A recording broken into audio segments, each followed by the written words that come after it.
Sean. On the deployment of U.S. forces in Syria, Syrian Foreign Ministry has strongly condemned the deployment today and said this intervention is rejected and illegitimate.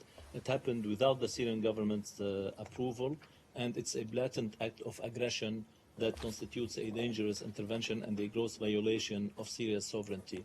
The Iranian defense minister has said that the U.S. decision to send more troops to Syria is a flagrant aggression too. Any comment on that? Well, he's right. We didn't seek the Syrian government's approval before making this decision. And I find it the height of irony to call this a blatant act of aggression when they continue to gas and barrel bomb their own people and are reportedly now bombing a hospital in Aleppo. That and those are blatant acts of aggression against their own people, their own citizens.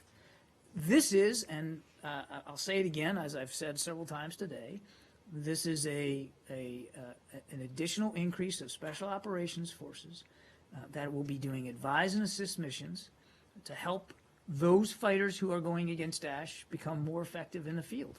That's it. That's their job. And what about Iran Defense Minister's statement too? What about Iran?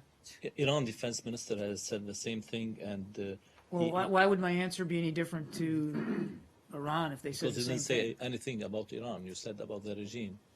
Well, yeah, but it still stands. I mean, I don't know why my answer would be there are different. Iranian forces in that Syria assessment, you're saying the Iran defense minister said it was a blatant act of aggression for us to put special operations exactly. forces. Yeah, well, my answer would be the same. It's not. It's not. Isn't it a breach of sovereignty, though? Is it a breach of Syrian sovereignty, as you recognize that sovereignty? This is we have had this discussion so many times, Saeed. We have, the president has the authorities he needs to go after Daesh, and that's what this is. And this is part of a coalition effort. We're not the only ones involved in this fight. There's 66 other nations in the coalition, and there's plenty. There is legal authority to do this. Yes, go ahead, North Korea.